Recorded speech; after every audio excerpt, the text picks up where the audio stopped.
Vriende, kom ons sit net so, dan bid ons net saam. Vader, baie dankie vir u goedheid en die guns wat ons deel is. Dankie dat u vir ons deur nog 'n dag gedra het. Ons het vanmôre die kerksangdiens gehad en 'n wonderlike tyd gehad, Here, saam met mekaar na die tyd waar ons geëet het en gekuier het, mekaar beter leer ken het. Baie dankie dat u vir ons goed is en genadig is en waar ons nou so bietjie beweeg na die einde van die jaar en so bietjie meer afskakel en mense bietjie met vakansie gaan en by kinders en familie en vriende kuier, wil ons vra, Here, dat u elkeen baie ryklik sal seën en in besonder ook waar ons saamkom rondom u woord in hierdie vakansietyd, dat u ook ons harte sal trek na u self en ons opnuut weer sal herinner aan die groot prys wat u kom betaal het. Here, in die eerste plek om die luisterryke hemel te verlaat, om na hierdie aarde te kom, maar ook, Here, die besondere gedagte dat u gebore is in die skaduwee van die kruis, want dit was u uiteindelike doel, om te kom, om te soek en te red, die wat verlore was. En ag, Here, ons dankie, dat ons vanaand kan terugkyk, oor die geskiedenis en oor daardie tydperk, Here, wat 'n waterskeiding gebring het in die geskiedenis van die mens, toe Christus Jesus, God, mens kon word het. En ons wil vra, Here, dat ons in hierdie tyd werklik meer sal praat oor u, meer sal dink oor hierdie verlossing, en Here, 'n dieper dankbaarheid in ons harte sal hê, dat u ons soos brandhout uit die vuur kom ruk het. En mag ons 'n lewe van heiligheid lewe, en mag ons 'n lewe lewe wat u verheerlik. Baie dankie vir almal vanaand hier teenwoordig, vir almal wat ingeskakel is, en ek bid, Here, dat die woorde van my mond en die oordeenkinge van my hart wel behaaglik sal wees voor u aangesig, my Here, my rots en my verlosser. Amen. Nou vriende, ons gaan nie 'n oorgangslied sing nie. Ek gaan u vra om die woord van die Here oop te maak by Psalm die 9de hoofstuk. Psalm die 9de hoofstuk. Nou, ek is die Here innig dankbaar. Ek het so tyd terug bietjie met van die studente gepraat. Toe sê ek vir hulle dat ek kom agter dat die meeste predikante vandag en ek self maak gebruik van 'n rekenaar en baie van 'n tablet of 'n tablet en ons spreek daarvan af, maar ek het een ding geleer in die kort lewe wat die Here my gegee het: jy vertrou nie tegnologie nie. En vanaand het dit nou gebeur en ek is nog uit die ou skool. Hier is my manuskrip gedruk en gehighlight en alles is gedoen wat gedoen moet word, sodat ek vanaand nog steeds God se woord aan u kan kommunikeer, ten spyte van die feit dat daar nie vanaand krag is nie en ons nie die rekenaar kan gebruik nie. So ek vra om die woord oop te maak by Psalm die 9de hoofstuk. Ons is besig met 'n reeks boodskappe vanuit die boek Psalms en dan in die oggende vanuit die boek Openbaring. So ek wil net vir u noem, volgende week Sondagoggend is 'n doopgeleentheid. Ons gaan Johan en Tirsa se kleinkind doop. En dan die oggend gaan ek bietjie met u praat oor die gedagte van wedergeboorte is die vervulling van die doopbelofte. Daar's so baie mense wat vra het oor die onderdompelingsdoop en moet ek nou weer gedoop word en waarom doop ons kinders? En ek gaan vir u van die Ou Testament af begelei deur die Nuwe Testament tot waar ons vandag is en vir u wys hoe die wedergeboorte eintlik maar die vervulling is van die belofte wat die doopouers maak. En dan gaan ons die aand by Psalm 10 stil staan en dan bietjie ook vir u wys Dawid se tydsomstandighede en hoe die Here vir hom ook daarin wysheid en genade gegee het. Net so ietsie daaroor, vriende. U moet onthou, Dawid bevind homself aan die einde van die rigterstydperk. Nou, die boek Rigters leer vir ons, in daardie dae was daar geen koning nie. Elkeen het gemaak net soos hy wil. Nou, dit klink amper soos Suid-Afrika. Elkeen maak soos hy wil, hulle ry soos hulle wil, hulle doen soos hulle wil. Ons sien bedrog, leuns en al die boosheid wat eskaleer. En ek wil vir u sê, die verskil tussen ons en Dawid se tydperk, daar was nie 'n polisie nie. Daar was nie 'n weermag nie. Daar was nie roborte en stopstrate en okay, vandag is daar, maar dis nie dat almal weet wat beteken STOP nie, nê? En almal weet nie, ek dink ons met die dokters bietjie help om die mense te laat onderskei tussen rooi en geel en groen. Lyk vir my groen beteken trap die lepel, dat jy kan oorkom, nê? Of rooi sê eerder so. Want dit lyk my of mense net bandeloos geraak het, hulle stop nie meer by stopstraat nie, mense is net haatlik teenoor mekaar, mense is vyhandig teenoor mekaar en ongelukkig is die polisie en die weermag nie meer van so aard dat jy regtig op hulle kan vertrou nie, en dis die feite. En ek wil vir u sê, dit is dieselfde gewees in die tyd van Dawid se lewe. En ons gaan sien hoe hy die Here vertrou het en ook hoe ons nog in 'n mate dankbaar kan wees vir die tipe van wet en orde wat ons nog beleef, al sien ons die agteruitgang elke dag. Maar vanaand gaan ons stil staan by Psalm 9 en ons gaan bietjie kyk na die gedagte, onthou God is in beheer, wat ook al die omstandighede. Dis Psalm 9 se tema en ons gaan saam lees. Die opskrif daar is danksegging vir 'n groot verlossing. Vir die musiekleier op die wysie van Sterf vir die Seun, 'n psalm van Dawid. Ek wil die Here loof met my hele hart. Ek wil al u wonders vertel. In u wil ek bly wees en juig. Ek wil psalms sing tot eer van u naam, o Allerhoogste. Omdat my vyande agteruitgewyk, struikel en omkom van voor u aangesig. Want u het my reg en my regsaak behandel. U het gaan sit op die troon, o regverdige regter. U het die heidene gedreig, die goddelose laat omkom, hulle naam uitgedelg vir ewig en altyd. Die vyand het omgekom, pynope vir ewig. Ook die stede wat u verwoes het, hulle gedagtenis, ja, die het vergaan. Maar die Here sit vir ewig, hy het sy troon reggesit vir die oordeel. En hy self sal die wêreld oordeel in geregtigheid en die volke vonnis met reg.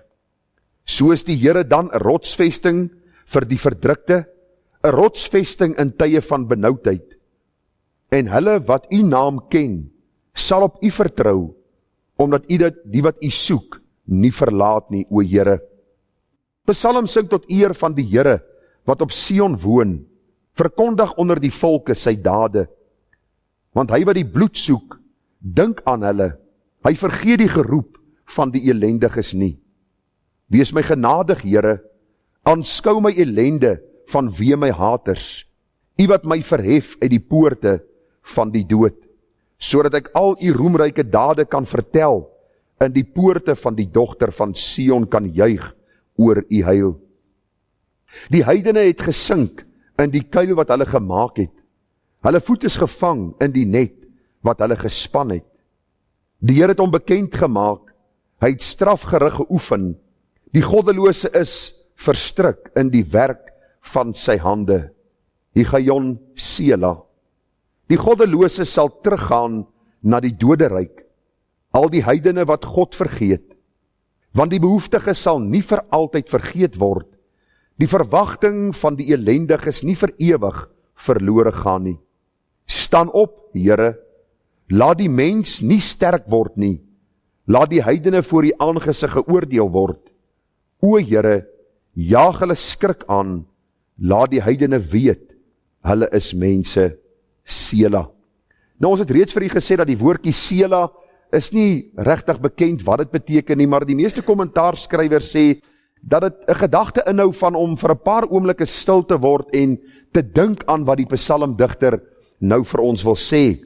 Nou as ons kyk na Psalm 9, dan gaan ons vers 2 as teks en oordenking aan u voorhou, en daar staan, ek wil die Here loof met my hele hart, ek wil al u wonders vertel. En na die tema vanaand, onthou God is in beheer, wat ook al die omstandighede.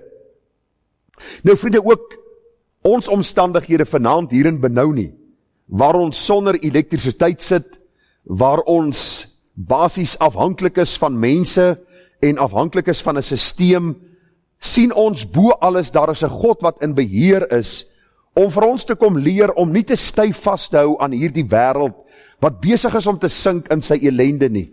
Nou ons weet, al die lande in die wêreld het nie beerdkrag nie, al die lande in die wêreld beleef nie presies wat ons beleef nie, maar ek kan vir u dit met sekerheid sê, daar is nie een plekkie op aarde, waar daar nie sonde en ongeregtighede heers nie. Daar's geen plek wat nie geraak is deur boosheid en deur sonde van verskillende soorte en aard nie. En daarom is dit noodsaaklik om vanaand na God se woord te gaan kyk onder die gedagte, onthou, God is in beheer, wat ook al die omstandighede. Nou Psalm 9 begin so bietjie vreemd. Het jy agtergekom, daar staan op die wysie van sterf vir die seun. Nou in die Engels sê dit, for the chief musician said to miflaben in die Hebreëus. Met ander woorde, die enigste gedagte wat ons kan kry daaruit is, dat die titel van die psalm is Sterf vir die Seun. Dis amper 'n titel wat gegee word vir die psalm, of alternatiewelik kan dit wys op die wysie van die lied, want die psalms was liedere wat hulle gesing het. So op die wysie van die seun wat sterwe, kan wees die titel van die psalm, of dan die wysie waarop hulle hierdie lied dan gesing het. En wat dit presies beteken, weet ons nie. Ander kommentaarskrywers sê dit kan miskien die musiekinstrument wees. En baie interessant, ek en my gesin het gisterand bietjie 'n gesprek gehad daaroor. Daar is dinge in die Bybel wat ons nie aan mekaar kan verklaar nie. En u moet tog nie gaan vashak daarby nie. Die dinge wat ons miskien nie vir u kan verduidelik en verklaar nie, het niks saligmakende waarde nie. Dit gaan nie oor as ek nou nie verstaan wat hierdie sterf vir die seun beteken, dat ek hel toe sal gaan nie. Dis nie 'n hemel-hel gedagte nie. Daar is sekere dinge waar daar miskien maar 'n kommunikasiegaping was en die persone wat dit die eerste keer gehoor het beter verstaan as ons, en tog kan ons in Psalm 9 sien wat God se hart vir ons dan is vanaand en wat hy uit sy Vaderhart aan ons wil kommunikeer. So, ons steur ons nie veel aan die opskrif wat ons nie verstaan nie. Al wat ons kan sê is, die inhoud daarvan is ook vir ons dan in hierdie aand en van toepassing op ons, wat hier in die jaar 2021 in Benoni lewe.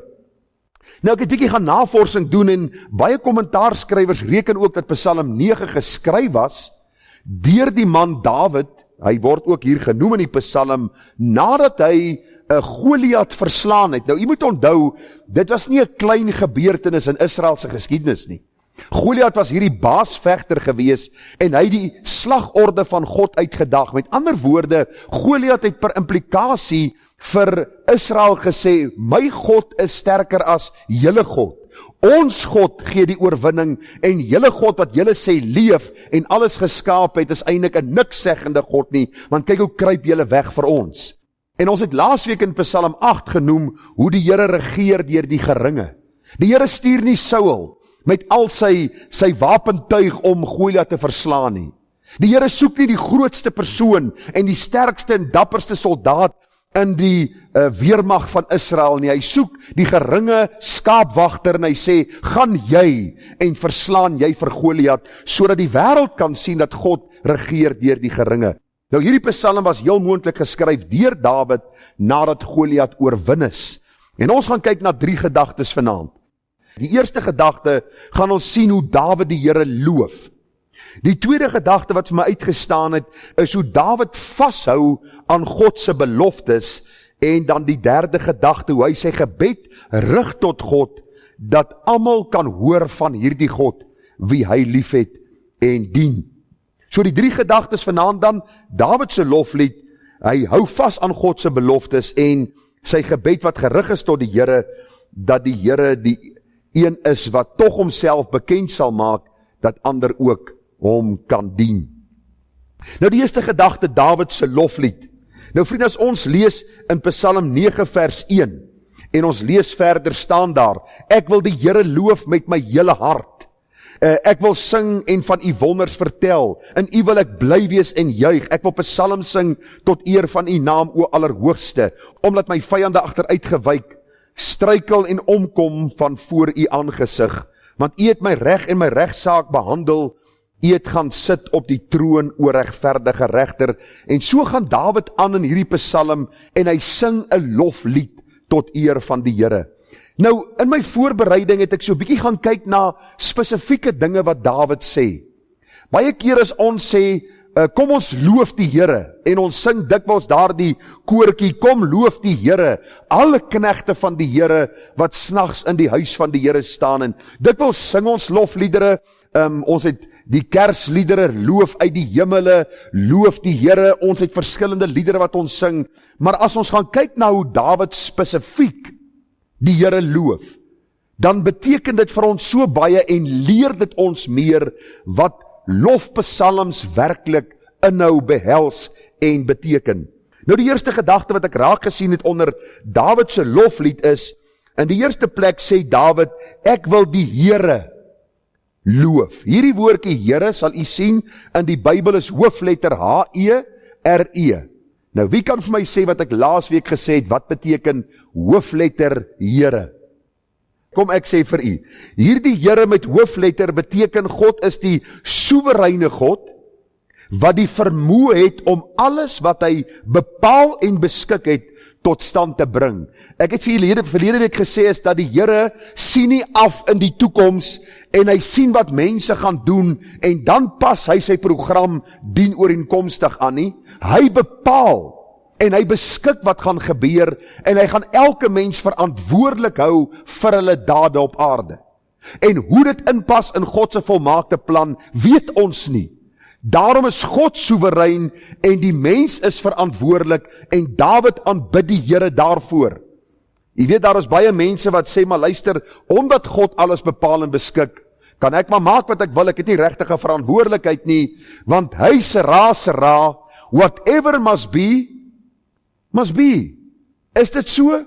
Ons kan nie 'n moeg getroffe houding hê van, ag weet jy wat, alles gaan gebeur soos dit moet gebeur, so eet, drink en wees vrolik nie. Ons is verantwoordelike wesens. Terwyl God soewerein is, gebruik hy hierdie verantwoordelikheid van die mens om sy volmaakte plan dan in vervulling te bring. Maar Dawid gaan verder en hy sê, ek wil die Here loof, het u gelet op daardie woorde, met my hele hart. Dit het my getref, ek het dit hier in my notas geonderstreep. Daar was niks van halfhartigheid by Dawid gewees nie. Sy hart was nie verdeeld gewees nie.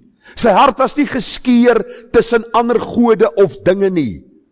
Hy het die Here en die Here alleen met sy hele hart lief gehad en die Engels praat van a single-minded devotion. Dis is 'n man teenoor sy vrou. Daar is vir my een vrou en is hierdie ene. En sy hoor gereeld uit my mond dat ek vir haar sê, ek is lief vir jou. Jy is vir my die mooiste wat ek gesien het. Ek versorg haar. Soveel te meer moet my hele hart aan God oorgegee wees. Dit beteken nie dat 'n man en 'n vrou nooit verskille het nie. Dit beteken nie dat daar nooit sonde tussen my en God inkom nie. Al hierdie goed is deel van ons lewe, maar die beginsel is my hart weggegee aan die Here. Of sit ek miskien vanaand nog en ek twyfel en ek is geskeur tussen die Here en ander dinge wat die wêreld vir my aanbied. Ag vriende, daardie pragtige lied wat ons sing Sondagoggende.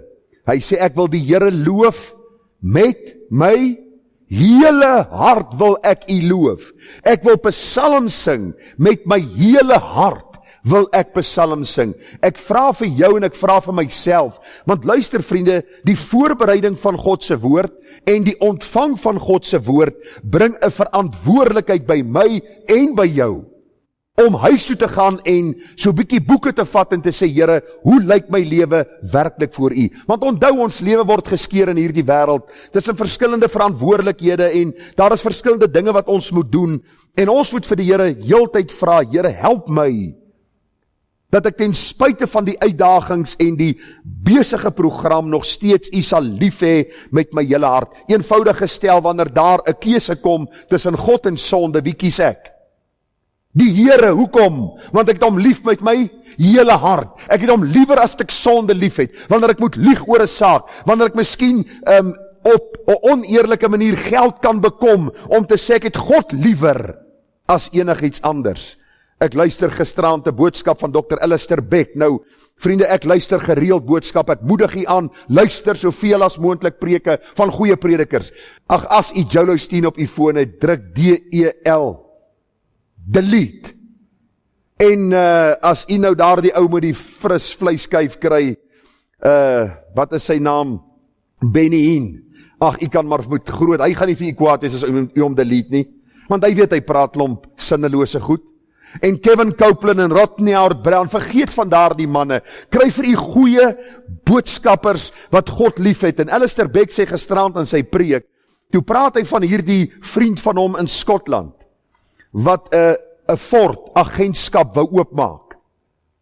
En toe die man van die Ford agentskap na hom toe kom, ons praat nou van baie jare terug, toe gee die man van die Ford agentskap vir sy vriend al die lys van dinge wat hy moet nakom, en een van die dinge was gewees om op Sondag sy agentskap oop te maak en karre te verkoop.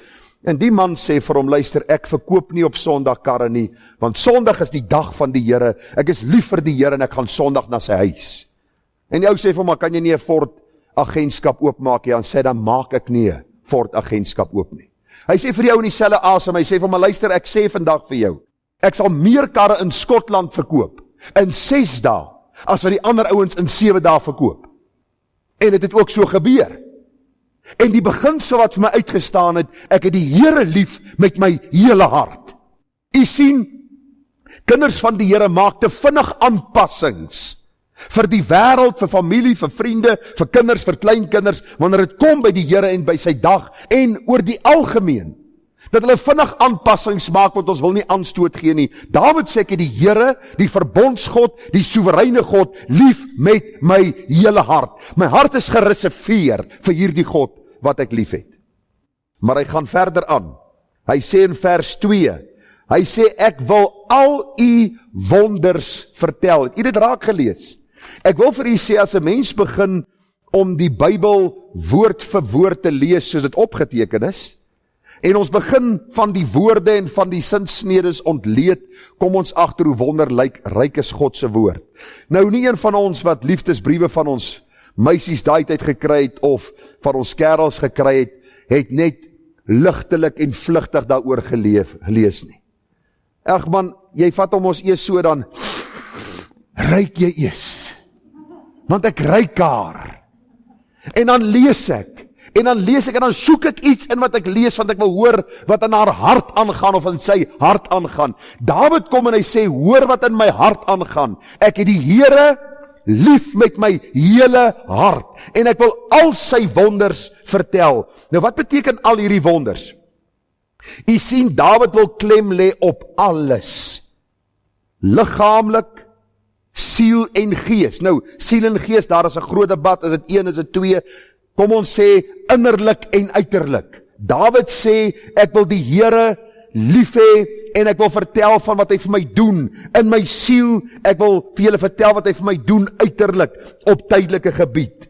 Hierdie al sy wonders gaan oor die wonders in die hemel, en die wonders op aarde, die feit dat ons die sterre pragt en praal kan sien, die son, maan, en al die dinge wat God geskaap het, om te weet volgens die woord, in die hoogste hemele woon God. Op aarde sien ons die reën, ons sien die groen gras, ons beleef samesyn van kinders van die Here, ons beleef die prediking, God se woord wat vir ons gegee is, daarin lees ons van Jesus wat vir ons gesterf het. Ek wil al u wonders vertel, sê Dawid, alles.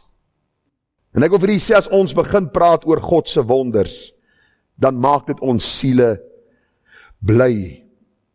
Spurgeon skryf en hy sê, if we consider our own sinfulness and nothingness, we must feel that every work of preservation, forgiveness, conversion, deliverance, sanctification, etc., which the Lord has wrought for us, or in us, is a marvelous work.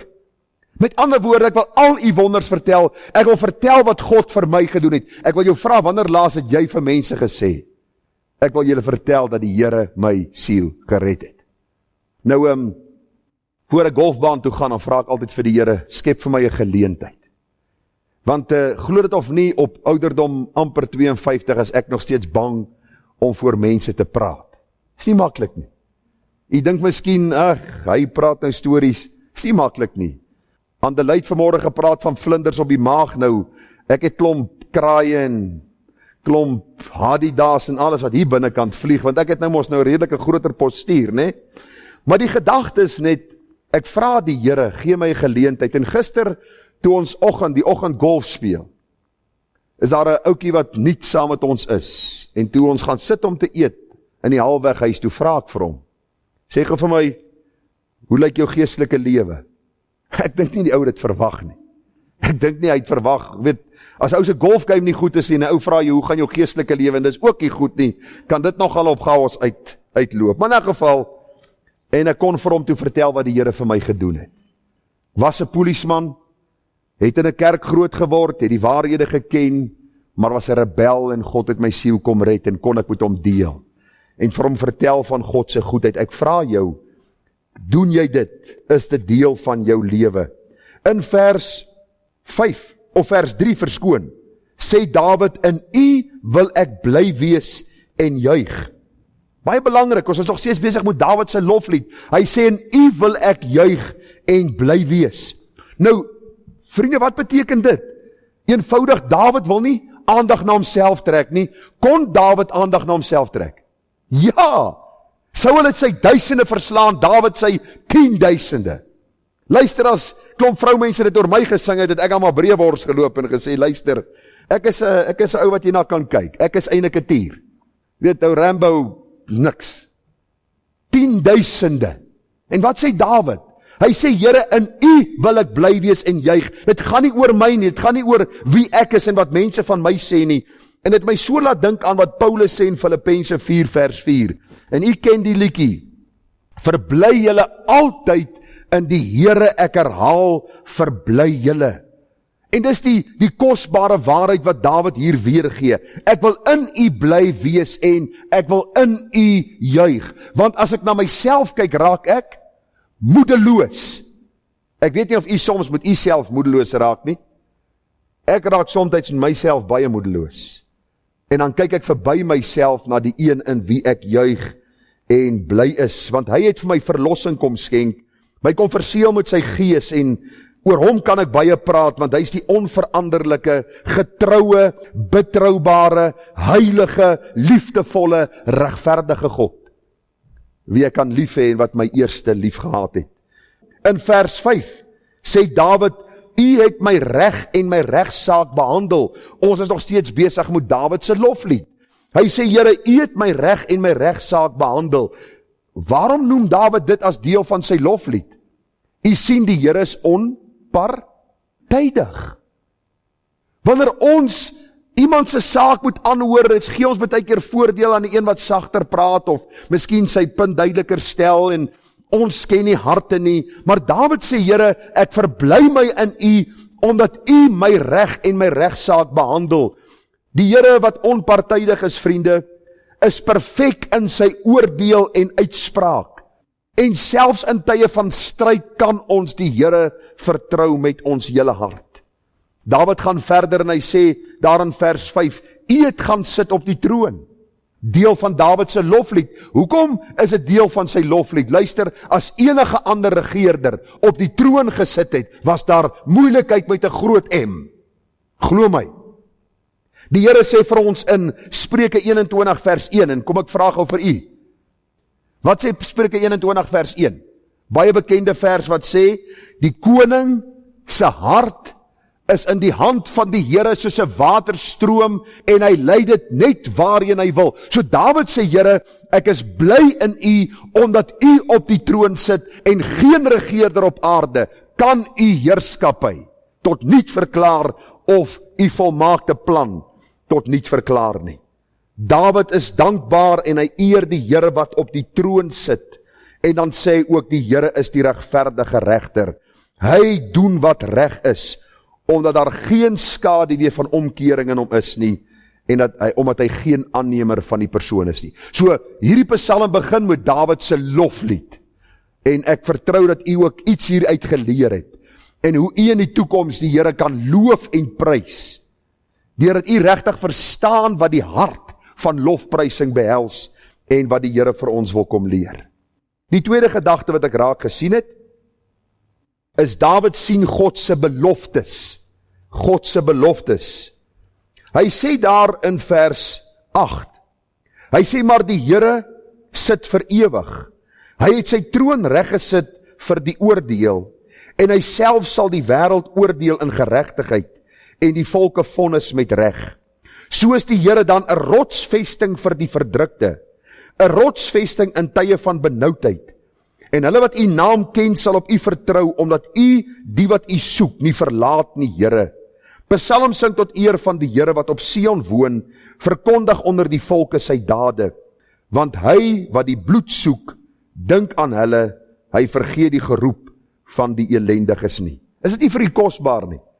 Hierdie magtige koning Dawid sê, hy sê, Here, ek steun op u beloftes, nie op my eie krag nie.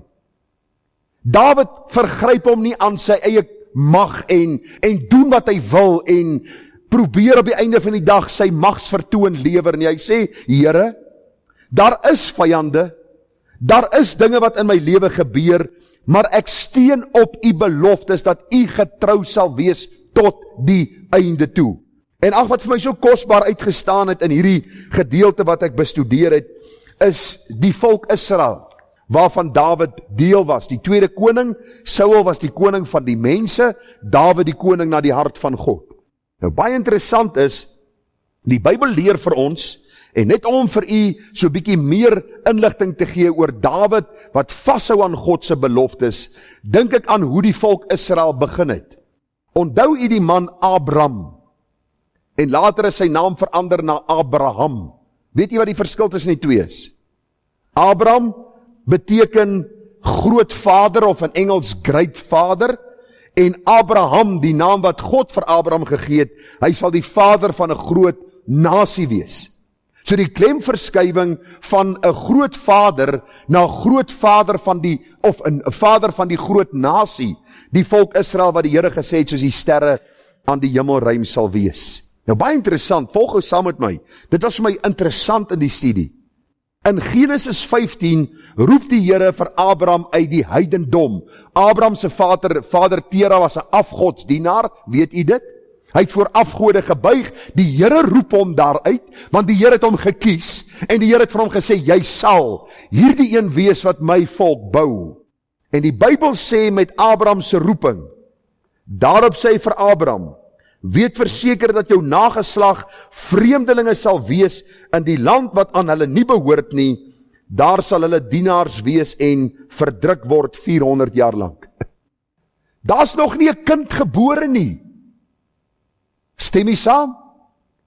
Abraham word geroep uit hierdie heidendom, en die Here sê vir hom, luister, ek wil net vir jou sê, jou nageslag, wat jy nie eens gaan sien nie, gaan 400 jaar in Egipte land lê.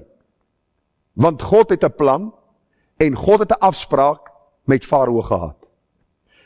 Die Here het Farao se beker van sonde vol laat loop, 400 jaar lank, en nou weet ons, dit was nie een Farao nie, want dan sal hy gelyk het soos 'n mammie, as hy aanhou lewe het. Dit was Farao, dit was maar die titel, dit was maar die koning, dit was maar die heerser, en een Farao na die ander Farao was meer boos as die vorige een, en nou kom die Bybel en die Here sê vir ons dat toe Josef sterf, jy weet mos wat gebeur het, hongersnood in die land, Josef word verkoop deur sy broers, beland in Egipte, tweede in bevel, Jakob kom met sy seuns, en hulle vestig hulle in die land Gosen, en daar staan 'n nuwe Farao op, wat Josef nie geken het nie, hy verdruk Israel, en op God se bepaalde tyd,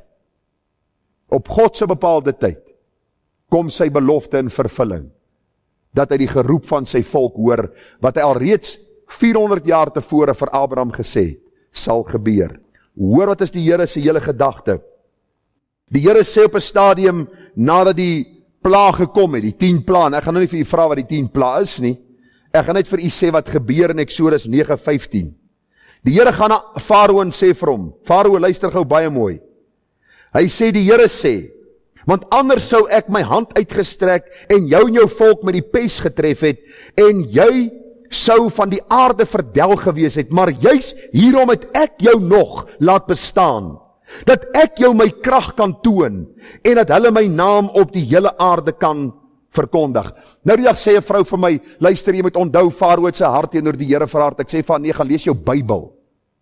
Die Here sê vir Moses by die brandende bos, gaan na Farao, ek gaan sy hart verhard, dat hy nie sal luister na jou nie, want ek het 'n afspraak met Farao, om my beloftes in vervulling te laat gaan, wat ek vir Israel gegee het, by die roeping van Abraham. Luister, wie is in beheer? God is in beheer. As jy 'n God dien wat nie in beheer is nie, of wat deur jou gedikteer word en voorgeskryf word, bely hom as 'n afgod. Want hy's nie die God van die Bybel nie. Hierdie God sê vir Moses, sê vir Farao, die feit dat hy nog nie dood is nie, is omdat ek hom aan die lewe hou, want ek is nog nie klaar om my magsvertoon aan hom te lewer nie. Dat hy kan sien, hy is nie God soos hy dink hy is. En omdat mense hom aanbid, dat hy hierdie onaantastbare is nie. Romeine 9:17 sê vir ons, want die skrif sê aan Farao, juis hiervoor het ek jou laat optree, dat ek in jou my krag kan toon, en dat my naam verkondig kan word op die hele aarde. Nou die 10de plaag vind plaas, die dood van die eerstgeborenes. En Farao sê vir Moses, hoe arrogant kan 'n mens wees? Farao sê vir Moses, vat jou goed en trek, want as ek weer jou gesig sien, sal een van ons twee sterwe. En Moses sê vir hom, jy het reg gepraat. En amper, dit gaan nie ek wees nie. Dit kan ek jou waarborg, want ek weet aan wie se kant ek is. En daar trek die volk Israel uit, baie 2 miljoen, sê van die geskiedskrywers, en hulle kom voor die Rooi See. Nou Farao het seker die aand gaan slaap en wakker geword, en hy sien Egipte is leeg, daar's nie gekap en 'n gebou van sy groot stede nie, en hy sê vir sy soldate, kom, en laat ons hierdie klomp Jode terugbring, hierdie Israeliete, dat hulle kom werk. En wat sê die Bybel? Toe hulle daar by die Rooi See staan, en hulle kyk om, en hulle sien nou Farao, en hulle sien die stof staan, toe begin hulle bewe. En die Here sê vir hulle, luister, Eksodus 14:14, die Here sal vir julle stry, en julle moet stil wees. En ek wil vanaand vir u sê, dis die beloftes van God, waarop ons kan steun. Ons weet nie wat in God se ewige raadsplan vir ons lewe is nie. Moenie rebelleer teen die een, wat vanaand in sy woord vir jou sê, wees stil, ek weet wat ek besig is om te doen, vertrou my. Dawid steun op God se beloftes, ongeag Saul wat hom vervolg, ongeag mense in sy eie kamp wat teen hom opstaan, ongeag sy seun Absalom wat hom vervolg, ongeag die mense wat druk op hom probeer toepas, is Dawid die een wat God glo, dat hy ook die ootmoedige sal red, dat hy ook sy kinders sal verlos. En wil ek vanaand vir u sê, dis presies wat gebeur het. Die Here bring 'n skeiding tussen die Israeliete, en 'n skeiding tussen die Egiptenaars, die Here laat hulle droog spoed, deur daardie Rooi See trek, ek wens ek kon dit sien. Wow, watter gebeurtenis was dit net nie. En hulle trek deur, en toe daardie Egiptenaars agter hulle aankom, maak die Here die waters toe. En daardie man Farao met al sy soldate verdrink onder God se oordeel. En Israel kyk terug en hulle kry vir Miriam en sy sing in daardie Eksodus 15, Here, wees soos u onder die gode, Here, wees soos u, verheerlik in heiligheid, in roemryke dade, een wat wonders doen, o Here, wees soos u.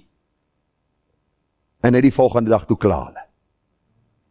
Is dit nie ook hoe ons is nie? Luister, God se beloftes is ja en amen in hom. En ek gaan net vir die 2 beloftes gee. As u vanaand onder geweldige druk gebuk gaan, as die goddelooses vanaand poog om u lewe te verontsuur en druk op u te plaas, luister, die Here het alreeds die finale oordeel bepaal. Openbaring 20:14, en die dood en die doderyks in die poel van vuur gewerp, dit is die tweede dood. Vir die interimtyd bid vir die sondaar, getuig teenoor die sondaar, maar weet God se belofte is vas, dat hy die goddelose in die gereg sal bring, en hy sal hulle oordeel, en hy sal hulle in sy ewige oordeel werp, hulle wat die knie nie wil buig, en met die tong nie wil bely, dat hy Here is nie. En wie kan vir my sê, wat gebeur in Openbaring 20 vers 15? Hy sê dieselfde, as iemand bevind is, en nie opgeskryf is in die boek van die lewe, is in die poel van vuur gewerp. Hoofstuk 21 vers 1, wat staan daar? Die belofte aan die kinders van God. Die Here sê, ek sê vandag vir julle, die goddelose sal geoordeel word, moenie vergelding soek nie, moenie soek om teenoor die goddelose op te staan nie, moenie reg in eie hande neem nie. Daar is tye wat ons moet opstaan, daar is tye waar ons die goddelose moet vermaan, dis verseker so, maar weet dat God se belofte ook, wat die goddelose aanbetref, en hulle ewige oordeel vasstaan. Maar kom ek sê vir u wat net die volgende hoofstuk, die volgende vers sê, die belofte vir die kind van die Here, en ek het 'n nuwe hemel en 'n nuwe aarde gesien, want die eerste hemel en die eerste aarde het verbygegaan en die see was daar nie meer. En ek, Johannes, het die heilige stad, die nuwe Jerusalem sien neerdal van God uit die hemel, toeberei soos 'n bruid wat vir haar man versier is. En ek het 'n groot stem uit die hemel hoor sê, kyk, die tabernakel van God is by die mense, en hy sal by hulle woon, en hulle sal sy volk wees, en God self sal by hulle wees as hulle God. Kyk aan die een kant, God se belofte van oordeel vir die goddelose, dat een ek nie moet wonder wat gaan word en wat gaan van die kinders van die Here word en hoe kan die goddelose net aangaan nie. God se belofte is, hy sal die goddelose op sy tyd in die gerig bring en sal oor hulle oordeel. Maar vir ons as sy kinders, en Dawid het hierdie wonderlike beloftes omhels, dat ten spyte van die stryd, weet hy dat die Here ook sy kinders sal behou. En hierdie pragtige woorde, dat hy self vir ons sal opstaan, en dat hy vir ons 'n rotsvesting sal wees, en 'n God by wie ons kan skuil. Die laaste gedagte dan wat ek raak gesien het in die Psalm, en ek wil vir u sê, dis nie al wat jy uit hierdie Psalm kan uithaal nie. Daar is nog hele klomp dingetjies wat jy seker kan uithaal. Ek het net vir u 3 hoofgedagtes saamgebring. Die laaste een is Dawid se gebed. Nou vriende, ek gaan nie alles lees van Dawid se gebed nie. Ek gaan net vir u so ietsie lees. U kan nou gaan lees van vers 14 tot en met vers 21 wat maar Dawid se gebed insluit. Onthou, dit was alles 'n lied wat hy gesing het. En in hierdie lied was daar verskillende dinge wat hy deurgegee het. Soos ek vir u gesê het, die beloftes wat die Here gegee het en verskillende dinge. Maar hoor gou wat sê hy hier in vers 14. Hy sê, wees my genadig, Here, aanskou my elende vanweë my haters. U wat my verhef uit die poorte van die dood, sodat ek, geonderstreep op my notas, sodat ek al u roemryke dade kan vertel en die poorte van die dogter van Sion kan juig oor u heil. So wat is Dawid se gebed? Dawid se gebed is nie, Here, vernietig die goddelose sodat die volk kan sien hoe wonderlike koning ek is nie. Maar Here, ek vra dat u die goddeloses en die wat teen u werk en u saak staan, dat u met hulle in die gerig sal gaan, dat u hulle sal oordeel, maar gee my uitkoms sodat ek op my beurt aan hulle kan vertel hoe goed u is, hoe genadig u is, hoe barmhartig u is en die feit dat u my siel kom red het. Dis besonder dat Dawid dit nie eenmalig doen nie. Onthou u na sy sonde met Batseba, hierdie vrou van Uria, lees ons in Psalm 51 vers 14, hy sê, Here, gee my weer die vreugde van u heil, en ondersteun my deur 'n gewillige gees.